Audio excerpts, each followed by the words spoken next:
Hola queridos, qué ganas tengo de veros.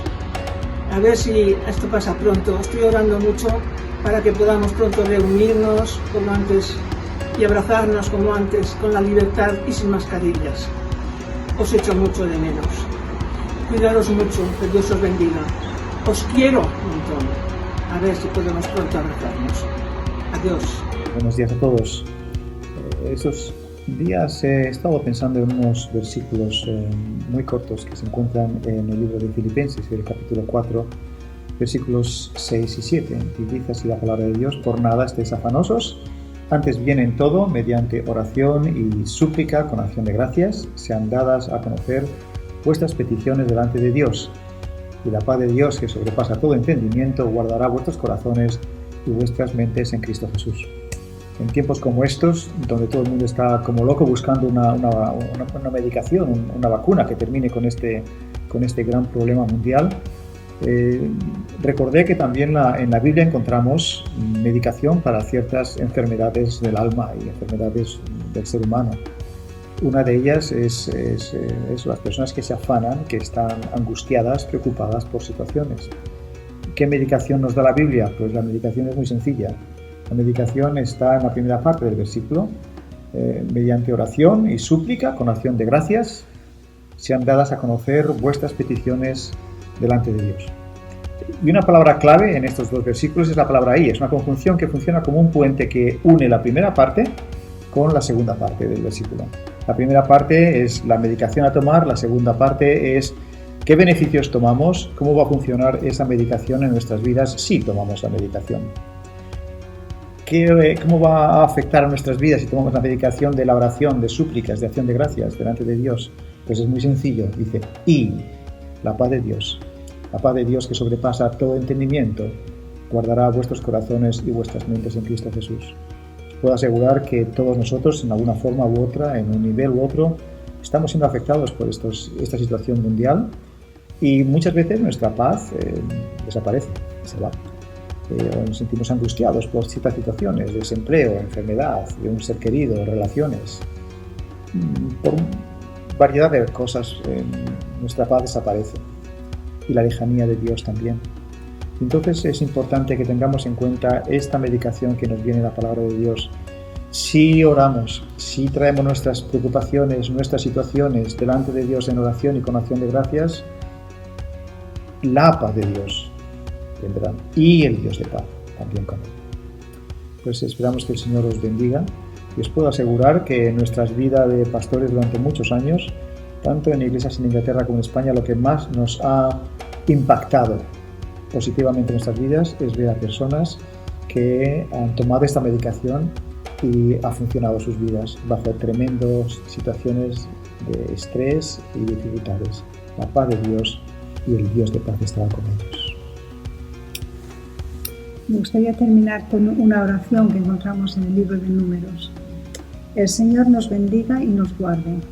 El Señor haga resplandecer su rostro sobre nosotros y tenga de nosotros misericordia. El Señor alce sobre nosotros su rostro y nos dé paz. Amén. Tengáis una buena semana. Amén.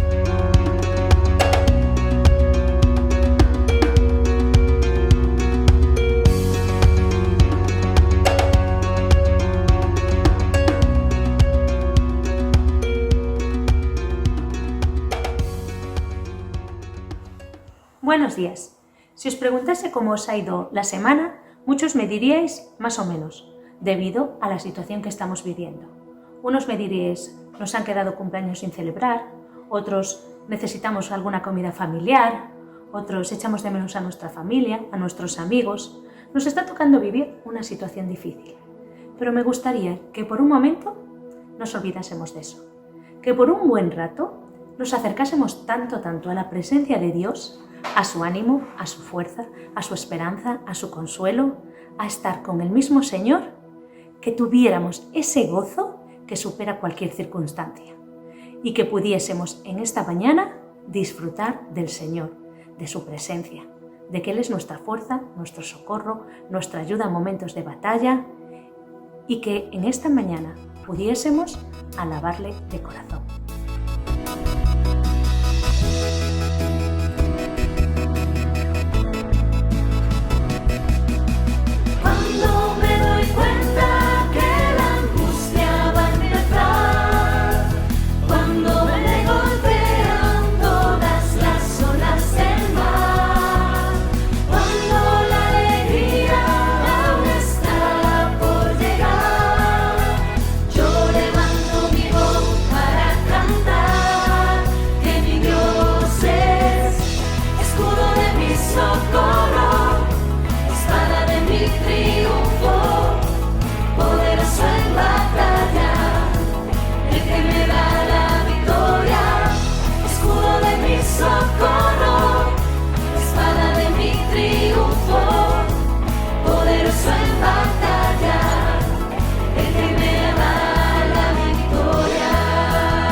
versículo de la Biblia que Dios le dijo a Moisés.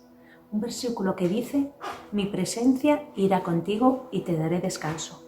Moisés tenía algo difícil que hacer. Tenía que dirigir al pueblo y sabía que solo podría hacerlo si Dios le acompañaba. Y yo creo que esto también nos pasa a nosotros. Podremos seguir adelante si Dios nos acompaña. Así que te animo a que desde muy temprano busques a Dios.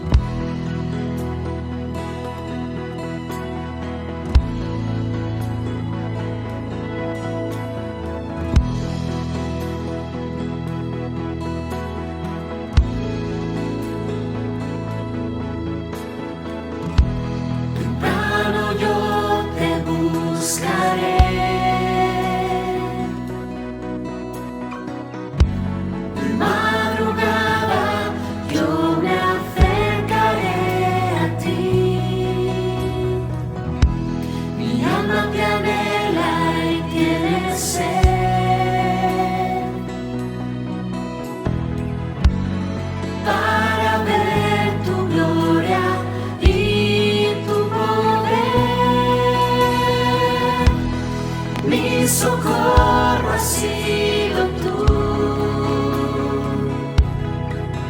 y en la sombra de tus alas yo me gozaré.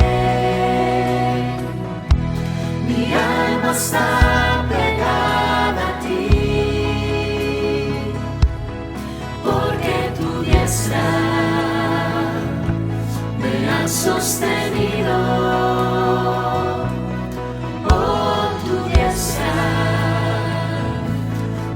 Sostenido.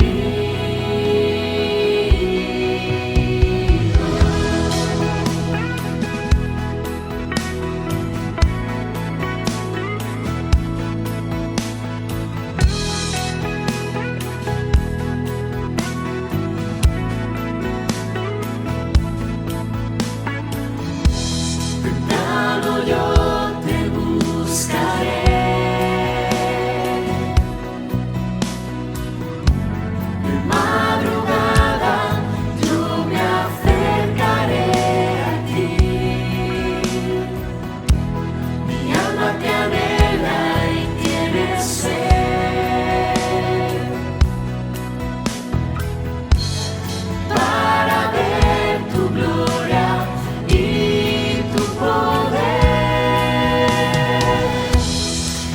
Socorro has sido tú, y en la sombra de tus alas yo me gozaré. Mi alma está pegada a ti, porque tu diestra me ha sostenido.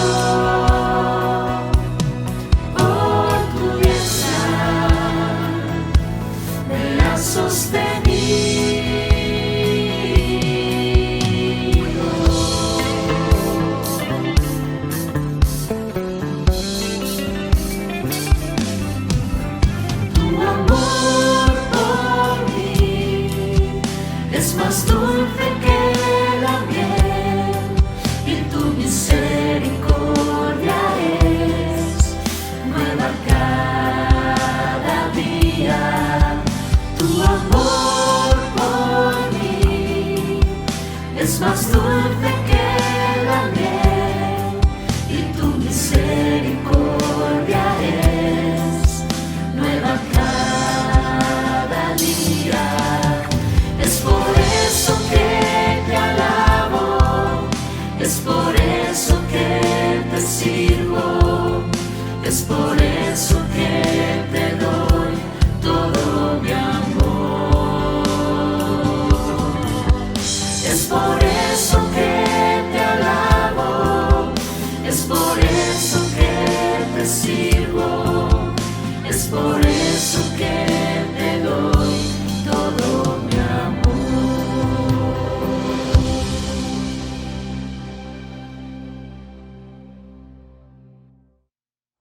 Vamos a escuchar ahora una participación especial que ha preparado Alba con la Iglesia de Madrid, pero no solo especial porque la ha cantado Alba y suena súper bien, sino que es muy especial porque dice la letra que el hombre que más te ama, el hombre que más entiende por lo que estás pasando, el hombre que vino aquí a morir por ti, el hombre que ha soportado sufrimiento, que se ha levantado de los muertos, que ha resucitado, que nos está preparando un lugar, que va a volver a buscarnos, Él en este momento me va a sostener y te va a sostener. Así que escucha y si te la sabes participa de esta canción, Él me sostendrá.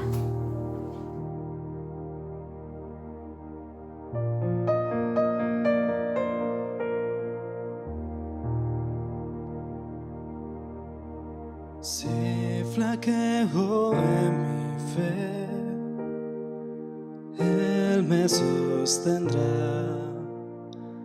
En la tentación yo sé que Él me sostendrá.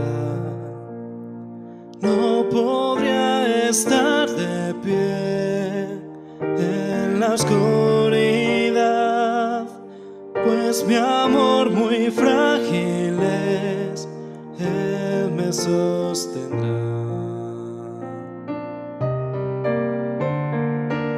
Él me sostendrá, Él me sostendrá, pues me ama el Salvador,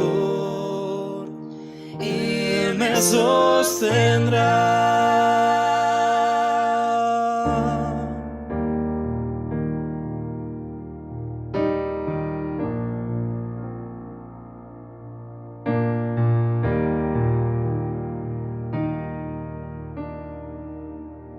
En la cruz por mí murió, Él me sostendrá. Su justicia me otorgó, Él me sostendrá. Sus promesas fieles son, mi alma guardará. Alto precio Él pagó, Él me sostendrá.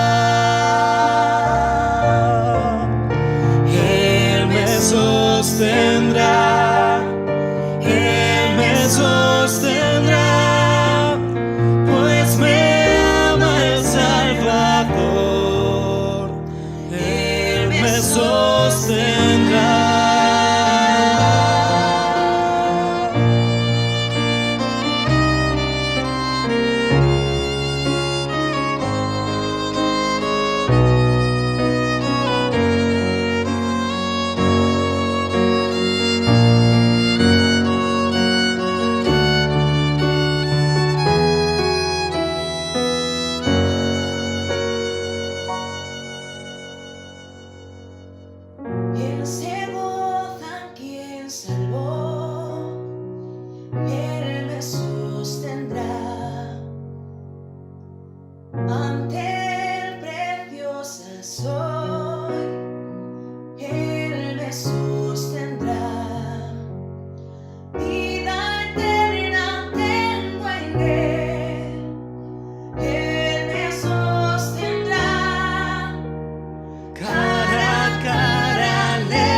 Juan observó la vida de Cristo de una manera más íntima y personal que cualquier otro ser humano aquí en la tierra. Él se designa a sí mismo como aquel a quien amaba Jesús, el discípulo amado. Y hay algo de lo que él quedó absolutamente convencido, y es de que Jesús era el Cristo, el Mesías, el Hijo de Dios. Y de hecho comienza su evangelio haciendo una declaración extraordinaria. En el principio era el Verbo era con Dios y el Verbo era Dios. Y aquel Verbo se hizo carne y habitó entre nosotros. Luego Juan termina su evangelio en el capítulo 20 y el versículo 31 diciendo: pero estas cosas se han escrito para que creáis que Jesús es el Cristo, el Hijo de Dios, y para que creyendo tengáis vida en su nombre. Así que Juan, que ya conocía los otros 3 evangelios que por aquel entonces ya se recorrían las iglesias del Nuevo Testamento, Juan selecciona el material que va a incluir en su evangelio y tiene un propósito marcadamente definido: bendecirnos a nosotros, proveyendo las razones por las cuales podamos creer en Cristo y recibir la bendición que ello trae a la vida de todo aquel que cree. Tengáis vida en su nombre. Así que Juan entonces elige 7 acontecimientos del ministerio de Jesús. Son estos 7 milagros que estamos estudiando a lo largo de estas 7 semanas, que demuestran la autoridad del Señor como ungido de Dios, como el Mesías. Si las recordamos por orden, vamos a señalar que la primera de ellas fue en las bodas de Caná, en Galilea, donde convierte el agua en vino. Y de una manera simbólica, esta señal proclamaba que comenzaba el día agradable del Señor, aquel día de gracia, aquel día donde el propósito de Dios era venir al encuentro de los seres humanos hundidos en su quebrantamiento, en su vacío, en su agonía, y darles vida. Y por eso es que el Señor se hace presente en una boda y realiza aquel milagro donde manifiesta su gloria y dice que sus discípulos creyeron en él. La segunda marca del Mesías es cuando el Señor sana al hijo de un noble, de un oficial. Lo hace a distancia. Allí en el capítulo 4 del Evangelio de Juan, versículos 46 al 54. Y el personaje principal de este milagro no es el hijo que está enfermo y que recibe la sanidad, sino que el personaje principal es el padre que recorre aquel camino, aquellos 30 kilómetros para venir al encuentro de Jesús y decirle: descenderías conmigo a Capernaum para sanar a mi hijo. Así el Señor sana el corazón de aquel hombre y la salud de su hijo, restaurándole la vida, porque precisamente el Mesías vendría a sanar a los quebrantados de corazón. La tercera marca del Mesías la hemos estado estudiando la semana pasada. Jesús sana al paralítico, al inválido, al enfermo que yace en el estanque de Betesda. Un hombre que llevaba 38 años sumido en una situación verdaderamente angustiosa. Quizá dejado allí para que alguien se hiciese cargo de él, para que alguien le diese la oportunidad de entrar en aquel estanque primero que nadie, pues el Señor se presenta delante de él y le dice: levántate, toma tu lecho y anda. Así el Señor libera instantáneamente, no solo a uno en la distancia como en el milagro anterior, sino que ahora sana a una persona con una enfermedad largamente prolongada, 38 años, y es liberado en un instante.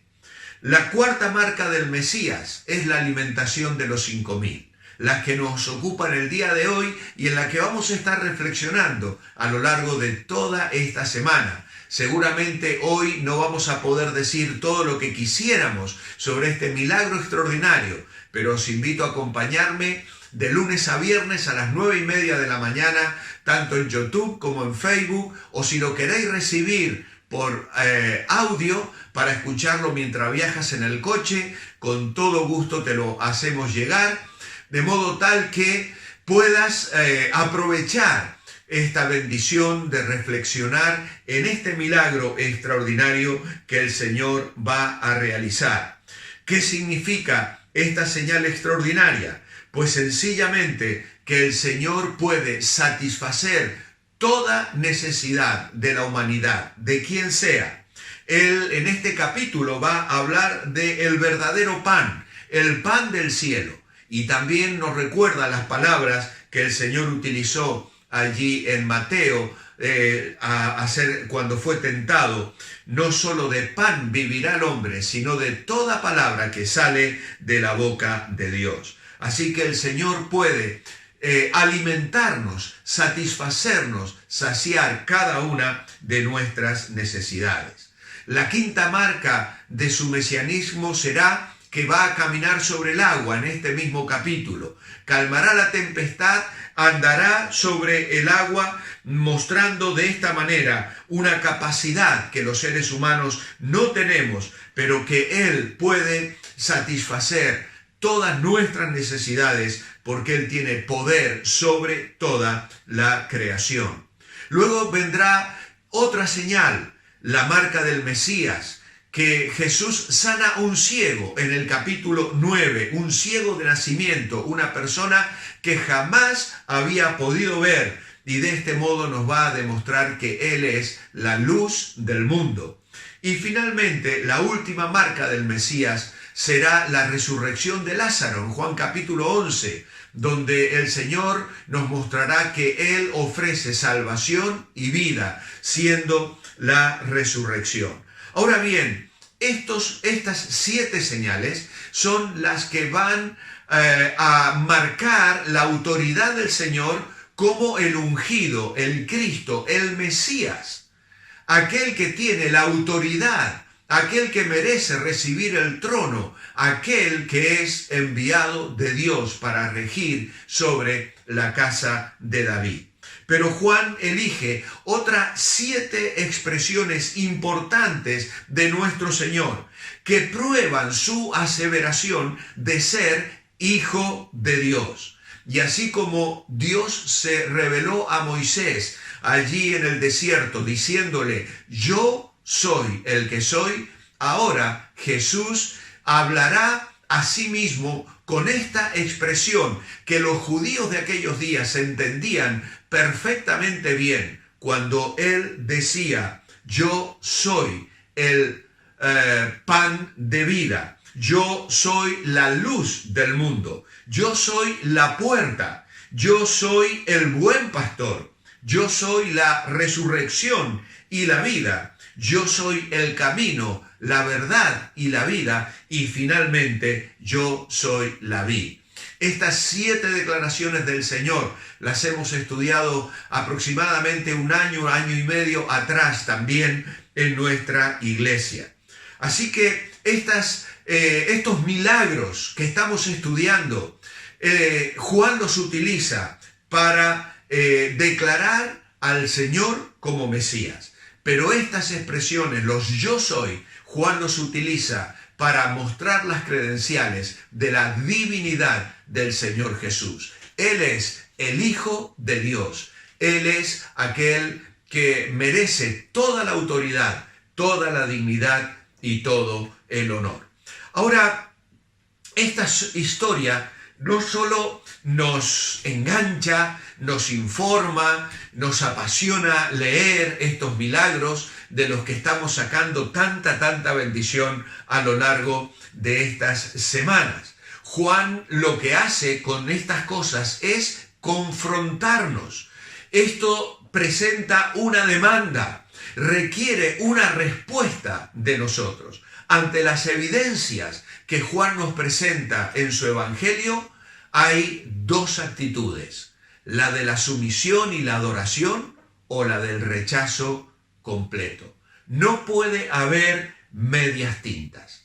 Y en este sentido entiendo que somos desafiados a adorar al Señor Jesús, a reconocerle como lo que Él es, el Dios que se entregó a la muerte por cada uno de nosotros y por mí, pecador.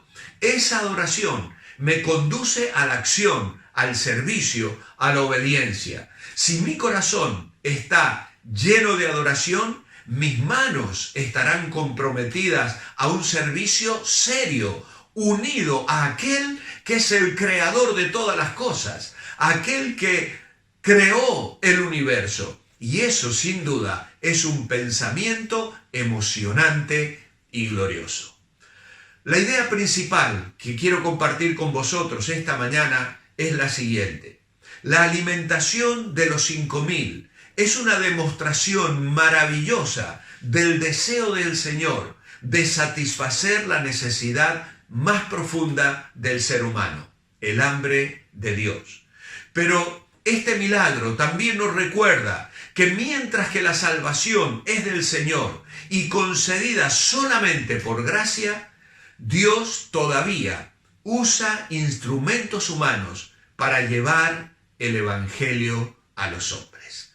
Así que en este milagro del cual vamos a leer a continuación, pues vamos a encontrar grandes desafíos, muchas bendiciones y también lecciones que espero puedan ser de mucha bendición para cada uno de nosotros. La lectura se encuentra en el Evangelio de Juan, el capítulo 6 y el versículo 1. Dice, después de esto, Jesús fue al otro lado del mar de Galilea, el de Tiberias. Ahora, después de esto, en Juan significa que ha pasado un tiempo muy prolongado. Si nosotros comparamos con los otros evangelios, descubriremos que entre lo que Juan nos relata en el capítulo 5 y lo que encontramos ahora en la alimentación de los 5.000, ha acontecido aproximadamente un año de tiempo. Un año de tiempo. Así que esto es importante. También es bueno recordar que este milagro de la alimentación de los 5.000 es el único de las 7 señales que aparece repetido en los 4 evangelios, lo cual es sumamente interesante porque nos aporta muchísima información de la actitud de los discípulos, de lo que Jesús pretendía, de lo que conversó con Felipe y de cómo se produjo aquella situación de la cual podemos extraer estas lecciones espirituales. Así que después de esto Jesús fue al otro lado del mar de Galilea. Los discípulos venían regresando de ese periodo de misión a la cual el Señor les había enviado. Venían llenos de gozo, habían visto verdaderos milagros, habían predicado el Evangelio, volvían también bastante agotados. Y entonces el Señor sube a la barca y atraviesa el mar yendo hacia la otra orilla. Sin embargo, nos dice aquí que le seguía gran multitud porque veían las señales que hacían los enfermos. Los otros evangelios nos dicen que en realidad la gente recorrió el camino rodeando el lago que Jesús había atravesado, rodeando el mar, y entonces vinieron al encuentro de Jesús. Hay algunos que sugieren que estas gentes quizá estaban pensando o en camino hacia la Pascua en Jerusalén, porque luego el Señor lo va a decir aquí, verso 3 dice, entonces subió Jesús a un monte y se sentó allí con sus discípulos y estaba cerca la Pascua, la fiesta de los judíos. ¿Por qué Juan incluye esta información? No estamos seguros de por qué lo hace, pero a lo mejor esta multitud era una multitud que estaba en viaje hacia Jerusalén, pero sabiendo que Jesús, que obraba milagros, que estaba mostrando estas señales, se encontraba en la zona, probablemente hayan desviado su camino y su objetivo para dirigirse a escuchar a este profeta que podría ser el Mesías y que estaba ofreciendo estas bendiciones tan extraordinarias para el pueblo de Israel en aquellos días. Nos dice aquí, versículo 5, que cuando alzó Jesús los ojos y vio que había venido a él gran multitud, dijo a Felipe: ¿de dónde compraremos pan para que coman estos? Pero esto decía para probarle, porque él sabía lo que había de hacer. Felipe le respondió: 200 denarios de pan no bastarían para que cada uno de ellos tomase un poco. Uno de los discípulos, Andrés, hermano de Simón Pedro, entre paréntesis, siempre aparece Andrés llevando a otros a Jesús, le dijo: aquí está un muchacho que tiene 5 panes de cebada y 2 pececillos, mas ¿qué es esto para tantos? Entonces Jesús le dijo: haced recostar la gente. Y había mucha hierba en aquel lugar, y se recostaron como en número de 5,000 varones. Era la primavera en Israel, por lo tanto es natural pensar que había esa hierba recién nacida, apetitosa, fresca, para sentarse y disfrutar de un tiempo especial. Y dice: y tomó Jesús aquellos panes, y habiendo dado gracias, los otros evangelios dice, levantando los ojos al cielo, los repartió entre los discípulos, y los discípulos entre los que estaban recostados, asimismo de los peces cuanto querían. Y cuando se hubieron saciado, dijo a sus discípulos: recoged los pedazos que sobraron, para que no se pierda nada. Recogieron pues y llenaron 12 cestas de pedazos, que de los 5 panes de cebada sobraron a los que habían comido. Aquellos hombres entonces, viendo la señal que Jesús había hecho, dijeron: este verdaderamente es el profeta que había de venir al mundo. Pero entendiendo Jesús que iban a venir para apoderarse de él y hacerle rey, volvió a retirarse al monte él solo. Así que, como hemos dicho, la multiplicación de los panes es el único milagro registrado en los 4 evangelios. Esto nos muestra lo fuertemente que quedó fijado en la mente de los 4 escritores de la vida de Jesucristo. Quizá es el mayor de los milagros que realizó el Salvador. Curar a un enfermo, apaciguar una tempestad. Tal vez no es tan inverosímil y difícil como multiplicar 2 elementos materiales compuestos como era el pan y el pescado. Sin embargo, es el milagro realizado ante mayor número de testigos y que más garantías ofrece de que Jesús, a pesar de haberse humillado en un sentido a la condición de hombre, en realidad Él era el mismo creador del universo. Ninguno de los evangelios nos da detalles de cómo se llevó a cabo este proceso. Solamente vemos al Señor tomar aquel pan y aquellos peces, levantar sus ojos al cielo y agradecer a Dios por esa provisión. Y luego comienza a multiplicarlo. Y no sabemos cómo los discípulos comienzan a traer cestas que comienzan a ser distribuidos entre la multitud que se había sentado de 50 en 50 o en grupos de 100. En el milagro que hemos comentado la semana pasada, Jesús fue rechazado en Judea. Él sanó a aquel paralítico en Betesda, pero como lo hizo en día sábado y le ordenó al sanado a llevar su camilla, pues los judíos ya comenzaron a planear la forma de llevar a Jesús a la muerte. Esto comienza a cobrar forma en la mente de sus enemigos. Ahora, como resultado de este milagro, ahora en Galilea, el Señor también experimentará el rechazo por su negativa a ser reconocido rey y por negarse a repetirlo dándole nuevamente de comer, cosa que vamos a encontrar al final de este capítulo en el versículo 66. Es decir, aquellas personas volvían a reclamar que hiciese la señal, que volviese a darles de comer. Pero el Señor, como hemos leído ahora, sabiendo que querían apoderarse de él para hacerle rey, se retira, se va a solas al monte a orar.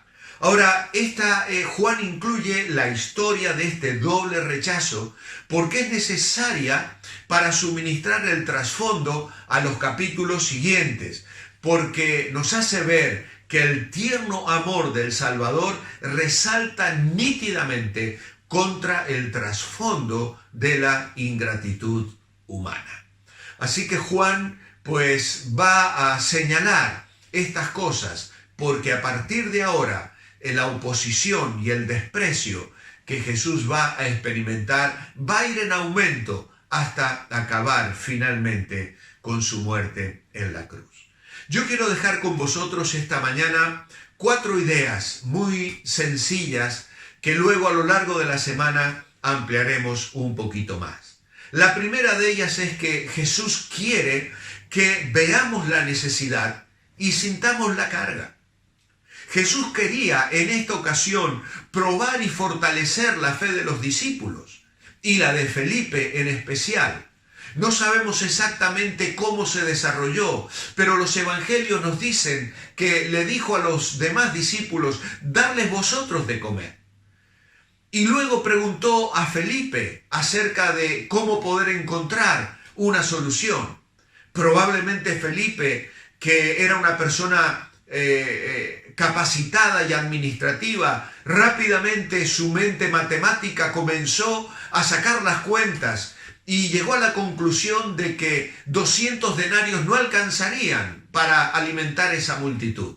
Sería el salario de un obrero durante 8 a 9 meses de trabajo. Era realmente algo imposible porque no disponían de esa cantidad de dinero y ellos no estaba a su alcance suplir esa necesidad. Ahora bien, el Señor, como era su costumbre, quería enseñarles una lección inolvidable a medida que realizaba otro ministerio. Felipe no está dándose cuenta de este propósito y se pone a calcular lo que costaría alimentar a todas estas personas. Pero Jesús sabía lo que iba a hacer. Felipe no lo sabía. Y esta es una verdad que nos conviene recordar cuando enfrentamos alguna prueba. ¿Cuántas veces nos sentimos bajo la dura carga de una prueba difícil? Pues debemos recordar que Dios siempre tiene un propósito, que Él es soberano y que ante las dificultades que a veces nosotros tenemos que enfrentar, Él está mirando un poquito más allá y está buscando producir algo en nuestras vidas, traer alguna bendición espiritual. El Señor siente compasión de la humanidad. Su compasión que le llevó al monte Calvario, donde dio su vida por el mundo. El Señor sabe cómo socorrer a la humanidad. Los discípulos están demostrando su impotencia, pero Cristo manifiesta su omnipotencia. Ningún hombre puede salvar a otro, pero Cristo es quien da la vida eterna a aquellos que obedecen y dejan de confiar en sus propias obras, aceptando lo que el Señor ofrece. Jesús estaba mirando la necesidad y estaba queriendo que ellos la sintieran también. Los otros evangelios nos informan que algunos de los discípulos vinieron a Jesús y les dijeron, Señor, despídelos, porque la hora es avanzada, que busquen de comer. Ellos querían sacarse el problema de encima, no querían tener a la gente allí. Y el Señor ve en esto una oportunidad, porque cuántas veces nosotros tenemos una actitud parecida. Vienen las personas y nos presentan sus necesidades y tal vez como muchos les decimos, voy a orar por ti. No tiene nada de malo. Entiendo que es bueno que oremos los unos por los otros. Lo estamos haciendo. 3 veces a la semana, lunes, miércoles y viernes, y estamos orando por personas que conocemos y otras que viven en otros países que nos envían sus motivos de oración.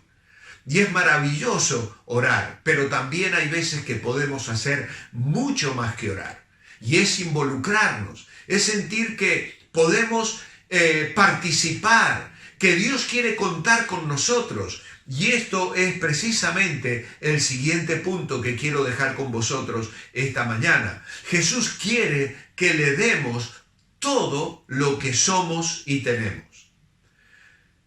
Da al Señor todo lo que tengas. El título que he escogido para esta reflexión es precisamente ese. Aunque en realidad las personas aquí son las que están recibiendo de Jesús. Aquella multitud de más de 5.000 hombres, sin contar las mujeres y los niños, fueron alimentados por el poder maravilloso del Hijo de Dios que estaba allí para llegar a sus corazones, pero también para suplir su necesidad. Ahora, el Señor espera usar lo nuestro. Él quiere contar con aquello que nosotros tenemos. Por eso puse ese título, dale a Jesús todo lo que tengas. Al fin de cuentas, el Señor podría haber convertido las piedras de aquel desierto en pan, pero su deseo era dejar esta lección que nos conmueve a nosotros, como a sus discípulos en aquel día. Querido hermano, hermana, ¿qué tienes en tus manos? ¿Qué tienes en tus manos? ¿Qué es lo que el Señor te ha dado? Dáselo al Señor. Úsalo para la gloria del Señor. Hay una antigua canción infantil que decía, tengo muy poquito, Señor, pero lo que tengo te doy. Soy un niño, lo ves, que hoy se rinde a tus pies. Es poquito, pero a ti lo daré. Toma estas manos, Señor, toma estos ojos también. Mi pensar y mi obrar en tus manos harás que aunque poco, sea mucho y aún más. Es poquito, muy poquito, pero en ti será más. Y dice la Escritura que el Señor dio gracias. Levantando sus ojos al cielo, dio gracias por aquella provisión. Jesús se mostró agradecido por lo que había y multiplicó. Era muy poco, pero Él agradeció al Padre por ello. No hay lugar para el pesimismo. Muchas veces nos menospreciamos a nosotros mismos. O los demás nos menosprecian. O el mismo enemigo de nuestras almas nos hace pensar que no valemos para nada. Es significativo que Juan mencionó 2 veces el hecho de que Jesús dio gracias. En Juan capítulo 6, versículo 11 dice, tomó aquellos panes y habiendo dado gracias, los repartió entre los discípulos. Pero luego en el versículo 23 dice que otras barcas habían arribado de Tiberias junto al lugar donde habían comido el pan después de haber dado gracias al Señor. ¿Por qué Juan vuelve a repetir aquel momento breve donde el Señor toma aquella pequeña provisión y eleva sus ojos al cielo y da gracias por ella? ¿Por qué?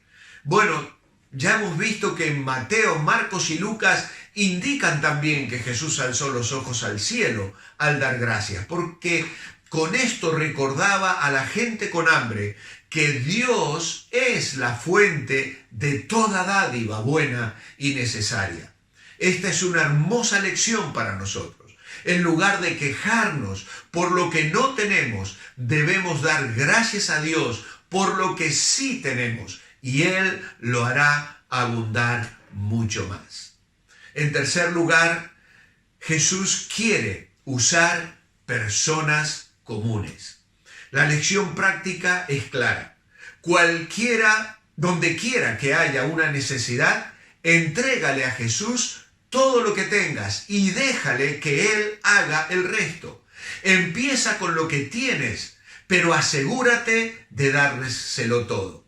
Este muchachito merece un elogio por darle a Cristo su almuerzo, Pero también hay que elogiar a su madre por haberle dado a su hijo algo que pudo entregar a Jesús.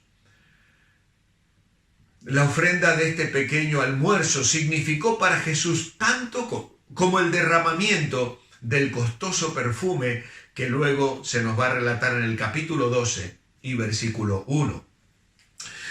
Me gusta recordar que cuando le contaba a mis hijos esta historia, siendo ellos niños, le relataba con todo lujo de detalles cómo la madre le había preparado el bocadillo, la cesta, y cómo él, tan apurado, no quería esperar, con la prisa que tenía de salir corriendo con una familia amiga que le habían invitado para ir a ver a Jesús de Nazaret, que estaba en aquel lugar. Y él quería irse rápido, pero la madre lo retenía y le preparaba el pan y el pescado, se lo envolvía.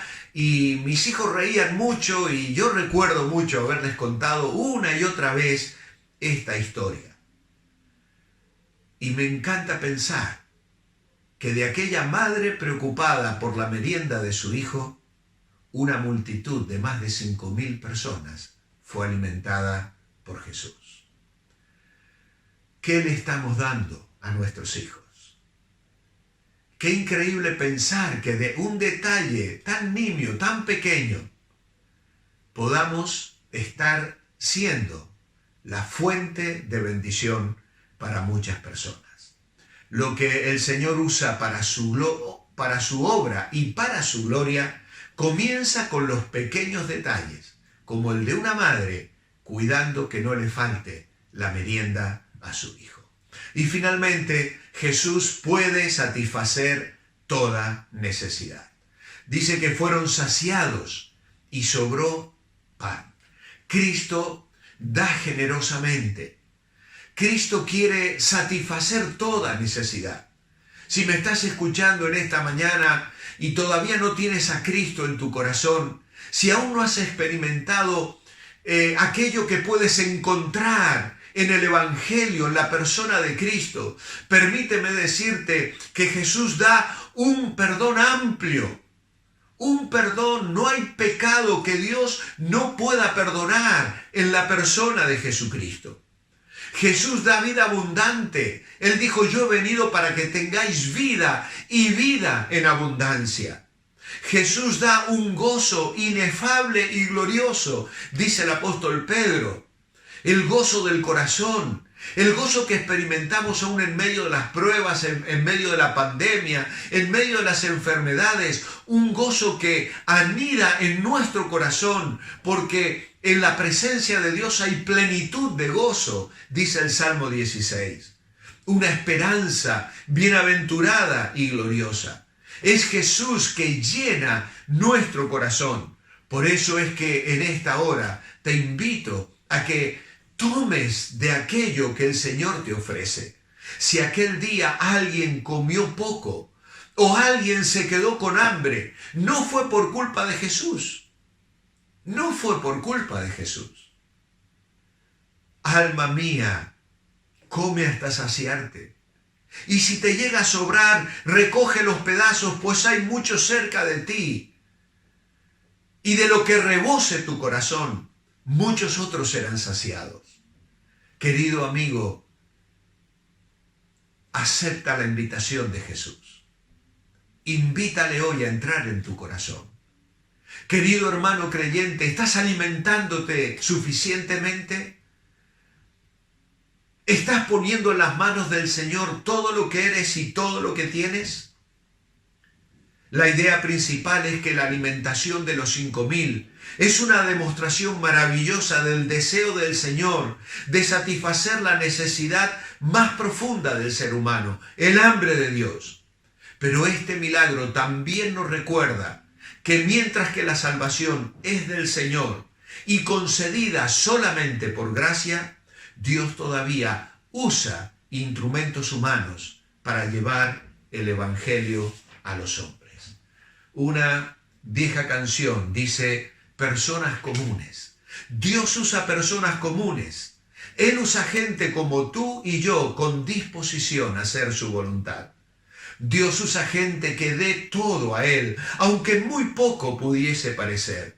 Lo poco, mucho será en las manos de nuestro Señor. Como el muchacho aquel que a Jesús todo entregó, y algo de pescado y pan para muchos alcanzó.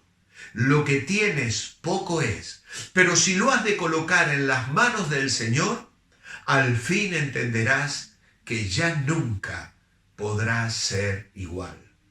Personas comunes. Dios usa personas comunes.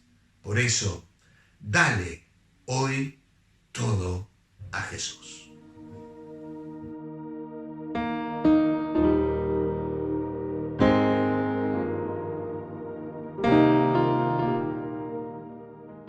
Buenos días, hermanos. Qué bonito ha sido escuchar esta mañana la palabra de Dios, también poder alabarle juntos como iglesia, a pesar de que estamos en diferentes lugares, pero la iglesia está abierta siempre. Y qué bonito es poder, aún a pesar de estas grabaciones, poder estar juntos en comunión.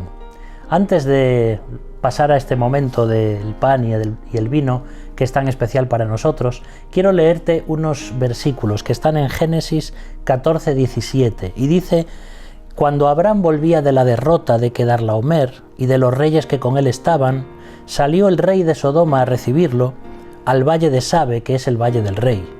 Entonces Melquisedec, rey de Salem y sacerdote del Dios Altísimo, sacó pan y vino y le bendijo, diciendo: bendito sea Abraham del Dios Altísimo, creador de los cielos y de la tierra, y bendito sea el Dios Altísimo, que entregó tus enemigos en tu mano.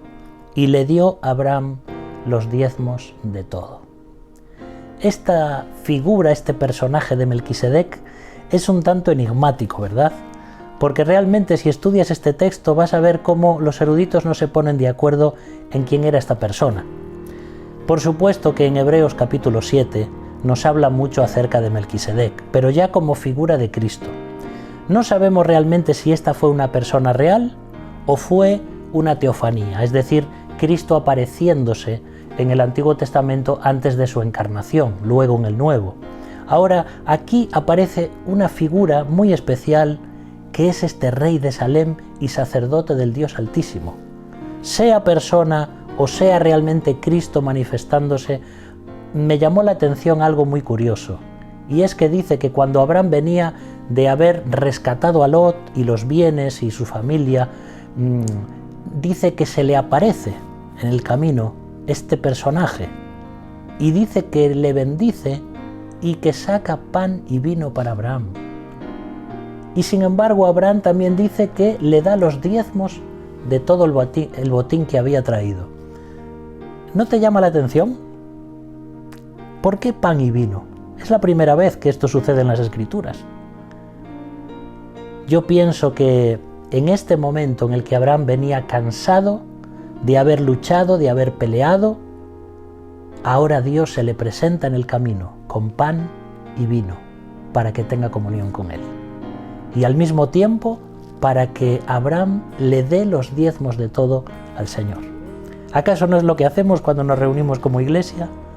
Jesús viene a nuestra vida y nos ofrece el pan y el vino, que es lo que Él ha instituido, y nosotros ofrendamos a Dios y le damos los diezmos de nuestra vida.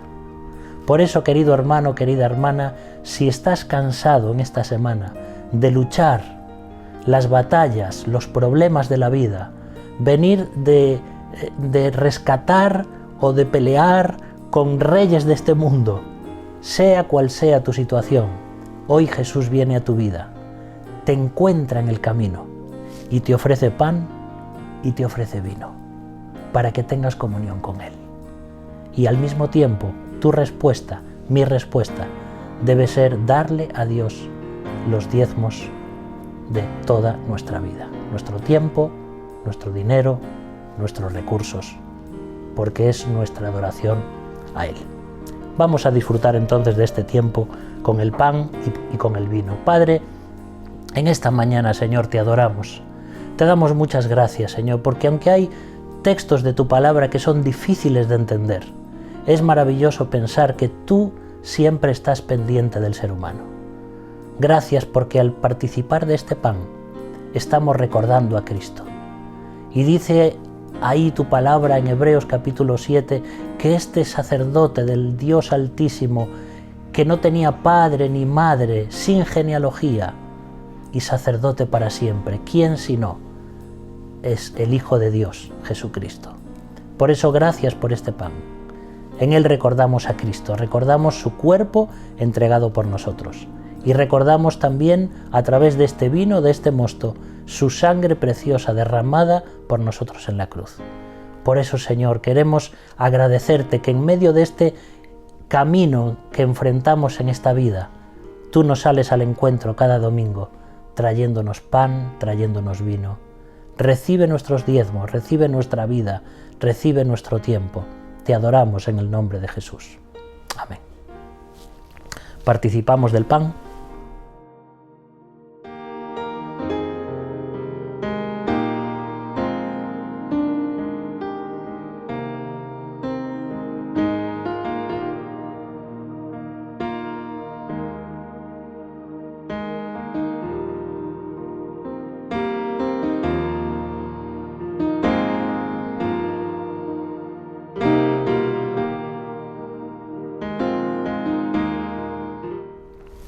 Y vamos también a participar del vino.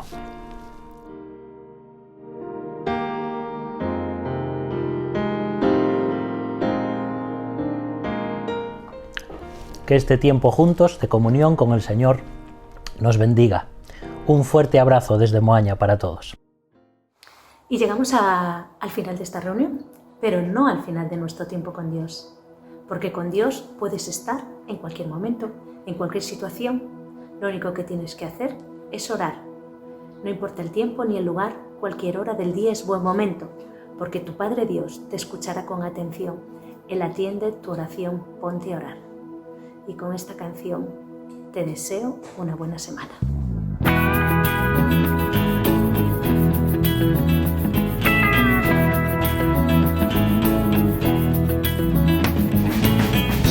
Llevas tiempo ya sufriendo, el remedio y no hay nadie que te dé una explicación.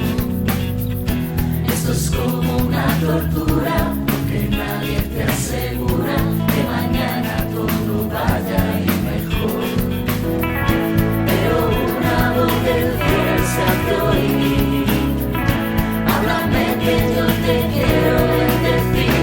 Ponte a orar, no importa el tiempo ni el lugar, cualquier hora del día es buen momento, porque tu Padre Dios escuchará con atención, Él atiende el corazón, ponte a orar.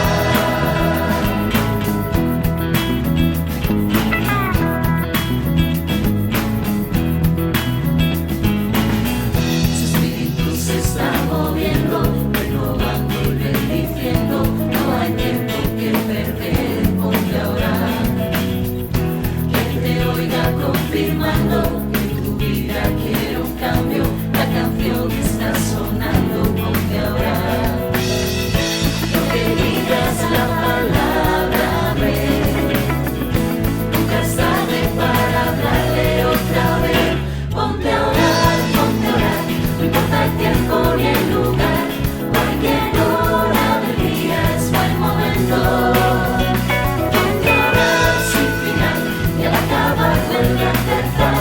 Esto es como respirar, ponte a orar, acércate a su trono confiado, con sencilla oración, y antes de oír tu voz, Él oirá tu corazón.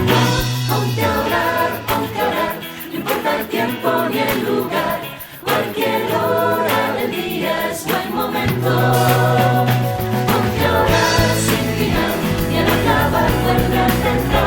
Esto es como respirar, ponte a orar, no importa el tiempo ni el lugar, cualquier hora del día es buen momento. Ponte a orar sin final y al acabar vuelve a empezar, esto es como respirar.